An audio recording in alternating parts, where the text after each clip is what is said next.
లక్షలాది మంది భక్తులు అరుణాచలేశ్వరుడి దర్శనానికి వస్తున్నారు. ఈ నేపథ్యంలో దేశ విదేశాల నుంచి కూడా వచ్చి ఇక్కడ స్వామిని దర్శించుకునేందుకు చాలా మంది ఎంతో ఉత్సాహం చూపిస్తారు. ప్రత్యేకించి శివరాత్రి రోజున దర్శనం చేసుకుంటే మరింత పుణ్యం అనేది కూడా వాళ్ళ భావన.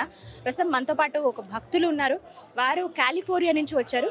వారితో మాట్లాడదాం. ఇక్కడ అరుణాచలేశ్వరుడు పిలవడం అనేది అదృష్టంగా భావిస్తూ నిన్ననే వచ్చాను ఇక్కడికి. రాత్రి అంతా ఇక్కడ సాయంత్రం ఒకసారి దర్శనం చేసుకున్నాను, ఉదయం కూడా దర్శనం అయింది. అంత అద్భుతంగా జరిగింది. ఇప్పుడు వెళ్ళడం కొంచెం కష్టం, రష్. 2 సార్లు ఇప్పటికీ దర్శనం అయిందండి. ఎంతటి అదృష్టవంతులు సార్. నిన్న సాయంత్రం అలాగే ఈ రోజు ఉదయం లక్షార్చన అభిషేకం అర్చనలో కూడా పాల్గొనడం జరిగింది. తెల్లవారుజామున 5 గంటలకి. అదంతా కూడా శివయ్య అదృష్టంగానే భావిస్తున్నాం. ఎంత సమయం పట్టింది మీకు దర్శనానికి? ఉదయం 5 గంటలకు వస్తే 6:30 వరకు నేను లైన్లో నుంచున్నాను దానికి కూడాను. కానీ చాలా అద్భుతంగా జరిగింది అంతా. ఇంక తర్వాత మళ్ళీ ఇంకో రెండోసారి గిరి ప్రదక్షిణకి వెళ్ళొచ్చాను. నిన్న రాత్రి 14 కిలోమీటర్లు నడిచి గిరి ప్రదక్షిణ చేసి వచ్చాను. ఈరోజు మళ్ళీ వెళ్ళొచ్చాను. సో మళ్ళీ ఇక్కడికి రావడం అంత శివ సంకల్పం ఉంటేనే కానీ జరగదు కదా అనేటువంటి భావనతో 2 సార్లు గిరి ప్రదక్షిణ, 2 సార్లు స్వామివారి దర్శనం చేసుకోవడం జరిగింది. ఈ పర్టికులర్ లొకేషన్లో ఒక అద్భుతమైన విశేషం ఏంటంటే, సృష్టి ఆవిర్భవించినప్పుడు బ్రహ్మ విష్ణువుల మధ్యన జరిగిన వాగ్వాదంలో పరమశివుడు ఆవిర్భవించి ఒక లింగం, అగ్నిలింగం రూపంలో వచ్చి వారి మధ్య ఉన్నటువంటి ఈ ఈగోయిస్టిక్ ఫీలింగ్ని పోగొట్టే విధంగా పరమశివుడు ఇక్కడ ప్రతిష్ఠింపబడి, అంటే ఆయన వచ్చి ఆ అగ్నిలింగంలాగా ఉద్భవించి తర్వాత వారి సమస్యను పరిష్కరించిన తర్వాత వారి అహంకారాన్ని కొంచెం, అప్పట్లో అహంతో బ్రహ్మ విష్ణువులు ఉండేవారు, వారిని తగ్గించి, అహంకారాన్ని తగ్గించి ఇక్కడ స్థిరపడ్డాడు అనేటువంటి ఒక పురాణం ఉంది. ఇవన్నీ చదువుతూ ఒకసారి ఇక్కడికి రావాలనిపించి కాలిఫోర్నియా నుంచి వచ్చాను. నెక్స్ట్ వీక్ బయలుదేరిపోతున్నాను. ప్రతి సంవత్సరం ఏదో ఒక ప్రాంతానికి వెళతానని అంటున్నారు కదా, శివయ్యతో మీకున్న అనుబంధం చెప్పండి. అంటే ఏవైనా కొన్ని కార్యాలు మనం అనుకోకుండా జరుగుతూ ఉంటాయి.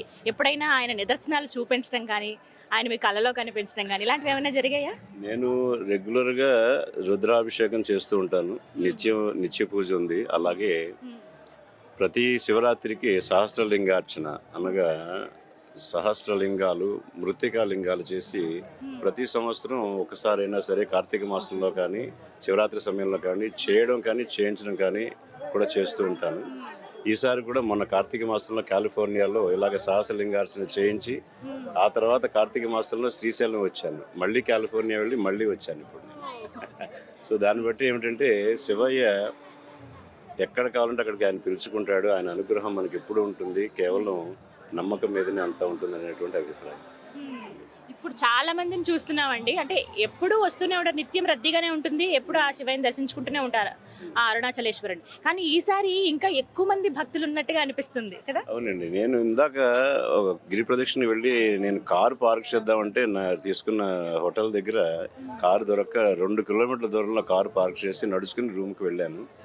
ఇంత క్రౌడ్ నేను మార్నింగ్ చూడలేదు. మధ్యాహ్నం వేసరికి బాగా వచ్చారు. ఇంతమంది జనాలు ఇప్పుడు కూడా చూస్తున్నాను. ఇంక ఇప్పుడు దర్శనానికి చాలా సమయం పడుతుందని వింటున్నాను. 8 గంటలు వెయిట్ టైం ఉందని విన్నాను. అందుకని నేను బయట నుంచి ఇంక దండం పెట్టుకుని రేపు మార్నింగ్ ఫ్లైట్ రిటర్న్ అది. కానీ అదృష్టవంతులే, ఇప్పటికే 2 సార్లు దర్శనం అయిపోయింది. చివరిగా ఏం చెప్పాలనుకుంటున్నారు? శివుని అనుగ్రహం ఉంటే ఎప్పుడైనా ఆయన ఎక్కడికైనా పిలుచుకుని వస్తాడు. ఆ నమ్మకంతో మనం భక్తులందరం కూడా ఎప్పుడు ఉండాలి. శివాశీస్సులు అందరికీ ఉంటాయి.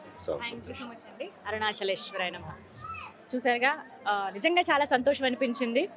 ఒకసారి రావడమే ఎంతో పుణ్యం. అది ఎప్పుడో మనం ఎంతో పుణ్యం, ఏదో జన్మలో కొంచెం పుణ్యం చేసుకుంటే అదృష్టం ఇస్తారని అంటారు. అలాంటిది గురుగారు 2 సార్లు దర్శనం చేసుకున్నారట. అంతేకాదు ఇప్పుడు కూడా సమయం అండి దగ్గర 8 గంటల వరకు పడుతుంది దర్శనానికి. ఇప్పటికీ చాలా మంది, ఇప్పుడు ఇందాక మేము ఎంటర్ అయ్యి వచ్చినప్పటికే 50,000 మంది లోపలికి వెళ్ళుంటారు. వాళ్ళు ఇంకా ఆలయంలోనే ఉన్నారు. నాకు తెలిసి దగ్గర 6-7 గంటలు పడుతుందంటే తెల్లవారుజామున అయిపోతుంది. 2-3 అయినా కూడా ఆశ్చర్యం లేదు. కానీ లింగోద్భవ సమయానికి వాళ్ళు చక్కగా ఆలయం లోపలే ఉంటారనమాట. అలా చూసుకుని వస్తున్న భక్తులు చాలా మంది ఉన్నారు. అలా దర్శనాలు అవుతూనే ఉన్నాయి. మరోవైపు ప్రదక్షిణలు కూడా ప్రారంభమైపోయాయి. ఈ సమయానికి ప్రారంభించి అలాగే ఉదయాన్ని కంప్లీట్ చేసుకునే విధంగా, అంటే అన్ని దేవాలయాలు కూడా ఇవాల్టి రోజున ప్రత్యేకంగా తెరిచే ఉంచుతారు. 14 కిలోమీటర్లు ఏదైతే మొత్తం గిరివాలయం ఉంటుందో ఈ చుట్టూరు కూడా ఆలయాలు, చిన్న పెద్ద ఆలయాలు చాలా వరకు మనకు కనిపిస్తాయి. ముఖ్యమైనవి కొన్ని ఉంటాయి. లింగాలు 8 లింగాలు ఉంటాయి. అవన్నీ దర్శనం చేసుకోవడానికి కొంత మామూలు రోజుల్లో అయితే మూసివేస్తారండి. 9 గంటల తర్వాత ఆలయం మూసివేస్తారు. మళ్ళీ ఉదయం 6 గంటలకు తెరుస్తారు. కానీ ఇవాల్టి రోజున మాత్రం మొత్తం 24 గంటలు కూడా తెరిచే ఉంటాయి ఆలయాలు. చక్కగా దర్శనం చేసుకుంటూ ఒక్కొక్క లింగాన్ని దర్శనం చేసుకుంటూ నెమ్మదిగా అలాగా గిరివలం అంటే గిరి ప్రదక్షిణ పూర్తి చేసుకుని అయ్యగారి దర్శనం అంటే ఆ స్వామి దర్శనం చేసుకుని క్షేమంగా వాళ్ళ ఇళ్ళకి వెళ్ళడానికి అందరూ సిద్ధమయ్యారనమాట. గిరి ప్రదక్షిణ ఎప్పుడెప్పుడు చేద్దామని మాకు కుతూహలంగా ఉంది. ఇంకా మరి కాసేపట్లో గిరి ప్రదక్షిణ కూడా ప్రారంభిద్దాం.